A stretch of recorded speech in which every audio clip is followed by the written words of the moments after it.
Hello everyone, welcome to my YouTube channel. Hope all of you are doing good. So today in this video I'm going to explain few topics of the chapter Communication Skills of Information Technology of class 10th.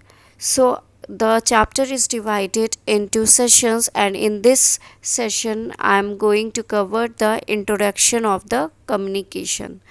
So in class ninth also we have studied about the communication and the communication skills.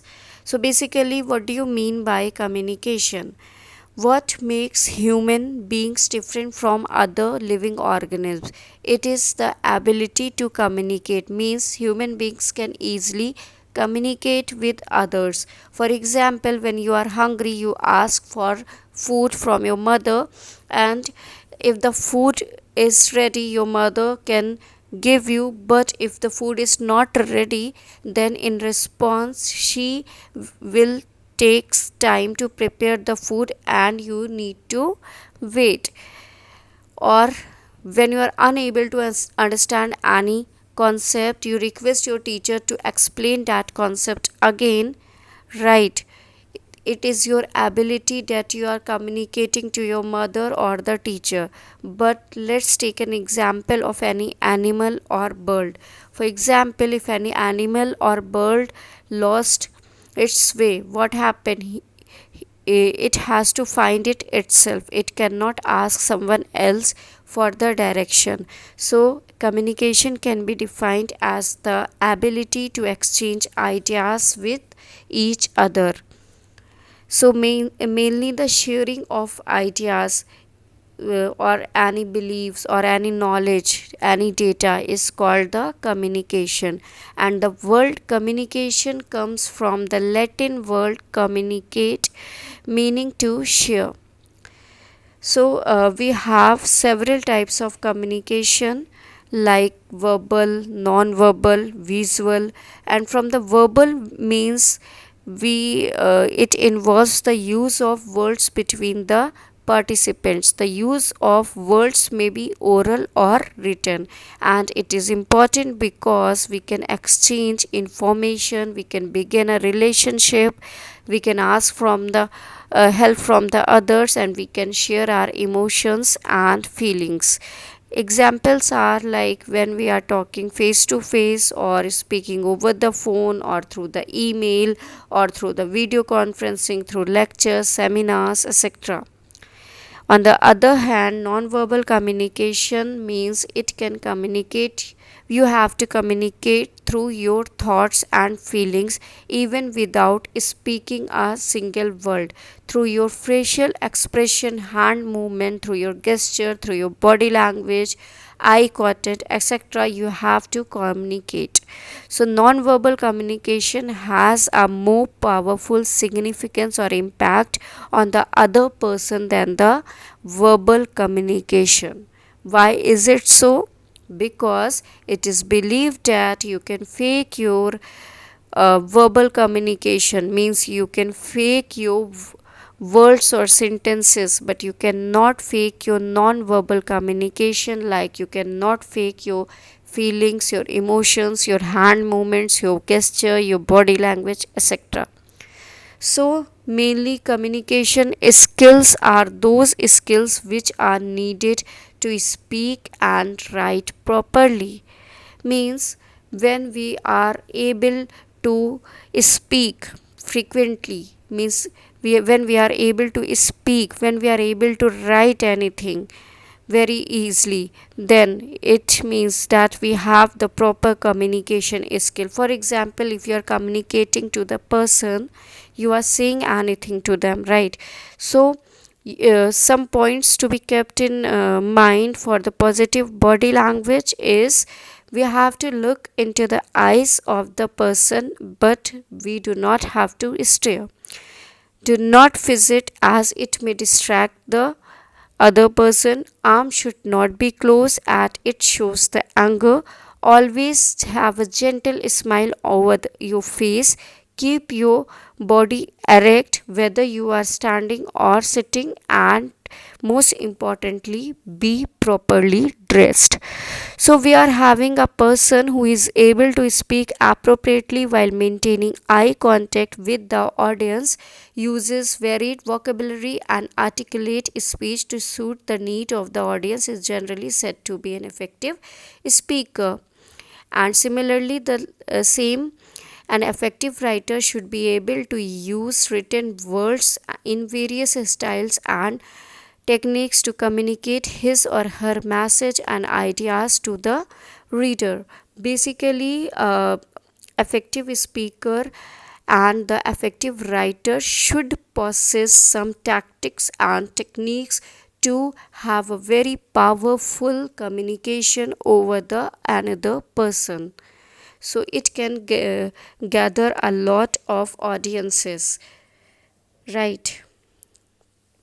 Now, next is our importance of communication. As you already studied about the same, that communication is very important, very, very important. When we are sharing anything, when we are saying anything to someone, means we are communicating. So, importance are like it promotes sharing of knowledge, it enables us to ask for any kind of help. It helps in avoiding misunderstandings and hence potential problems also solved. It also allows people to develop uh, healthy relationships, and it facilitates growth and success in any organization or school or any company. So, when we are able to communicate clearly, and we are able to share our thoughts or our beliefs or our ideas, will help in all our relations with the other people. So, here some points are given. So, the first one is inform. You may be required to give facts or information to someone. For example, your friend is absent in a school and you got the timetable for an exam on that day. So, from when you are back from the school, over the call, you are telling your friend that you got the timetable for an exam, and you are providing facts or figures. Facts or figure means you are providing the picture of the timetable that you got it, right? So you are informing about the timetable for an exam to your friend. Next is you influence. You may be required to influence or change someone in an indirect but usually important way. For example, when you are negotiating to any shopkeeper to reduce the price, or helping a friend to overcome stress due to exam or any other reason, right? Means you are influencing someone to be act according to you, to be act according to your beliefs. When you are going for any shopping and you are negotiating the amount of the product, what you are doing, you are taking the other person in your influence. So the next is express feeling. Talking about your feeling is a very healthy way to express them. For example, you have done very good in your exam, and you are sharing that excitement, that happiness with your parents or with your friends, right? So next is elements of communication process. In class 9 we already about 7 important elements in the process of communication. They are the sender, ideas, encoding, communication channel, receiver, decoding, and feedback. So basically, communication is a two-way exchange of information, that is a giving and a receiving. For example, in a communication process, when you are communicating, one is the sender and the another one is the receiver. Sender is the person who wants to communicate with someone else, and the receiver is the person who received the message sent by the sender. For example, if you want to tell your younger brother about your day at school, so you are the sender of the information, and your brother who listens your full activities during the day is the receiver of the communication. Okay, so next is perspective in communication. So, when you communicate with someone, it is not necessary that what you are trying to tell will be received in the same spirit by the receiver. The way a person receives your information depends upon his or her perspective towards you. So, this implies that following the correct method of encoding messages and sending them to correct communication channel is not going to ensure that your message is received correctly or not. Right. So, some of the factors which affect the perspective in communication are the language, past experiences, visual perceptions, etc. So here we come with the language. In case of use of incorrect words, unfamiliar language, and a lack of detail, language can act as a barrier to communicate what one wishes to convey. For example, you are a North Indian and you don't know any local Tamilian language, and you have to communicate with them, so you are not able to uh, speak them, right? Because they don't know English and Hindi and you don't know Tamil. Next one is the visual perceptions. Visual perception means judging people or situations by how they look. For example, a man wearing torn clothes is always poor. No, this is not the fact. It is sometimes correct but not always. Next one is the past experience. Letting a earlier experience stop us from understanding or communicating clearly. For example, the shopkeeper cheated me last time, so let me be careful. I will not go to that shop again in the future. So this is our past experience uh, which are not allowing us to go or visit back to that shop. Next is the prejudice, fixed ideas or fixed belief on some concept is the prejudice. For example, that one student believes that no one in my class listen to me, so it may stop a student from communicating openly in the class. So, human beings often are prejudiced against certain cultures or group of people. This can prove difficult for effective communication. Right. For example, you think that your boss or your teacher will always scold you, and you are not communicating even if they are very good with you. Next is the feelings. Our feelings and emotions, such as the lack of interest or not trusting the other person, affect communication.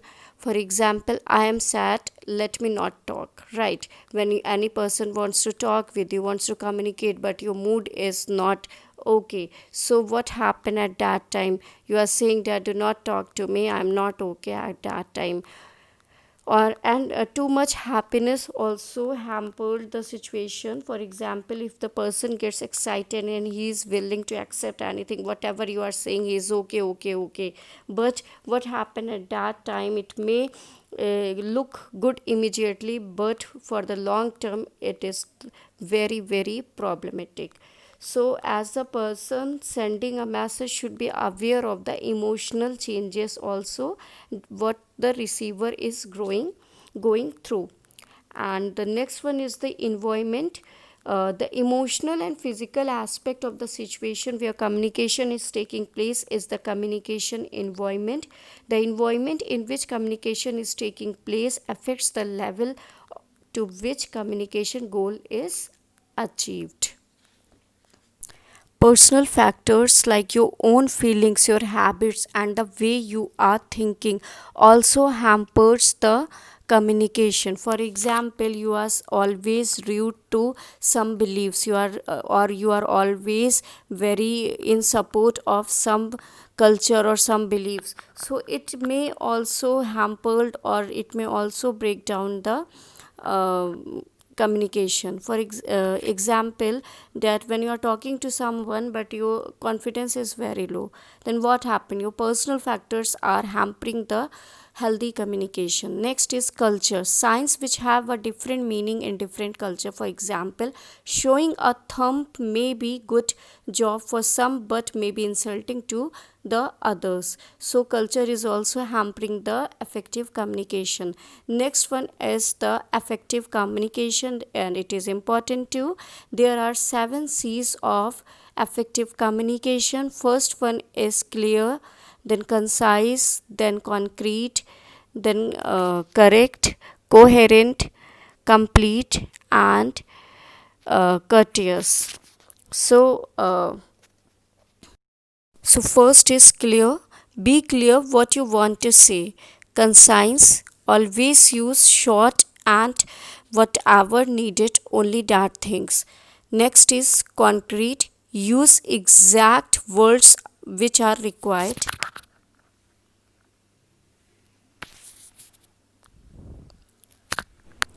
Correct. Whatever information you are delivering is always correct. Coherent. Use words which make sense. Complete. Whatever knowledge you are giving or whatever you are communicating should be complete. Next and the last one is the courteous. Be respectful and honest while delivering any information or while communicating to others. So these are the 7 C's of effective communication. So hope all of you have understand all these points. I will again come with the next session. Thanks for watching.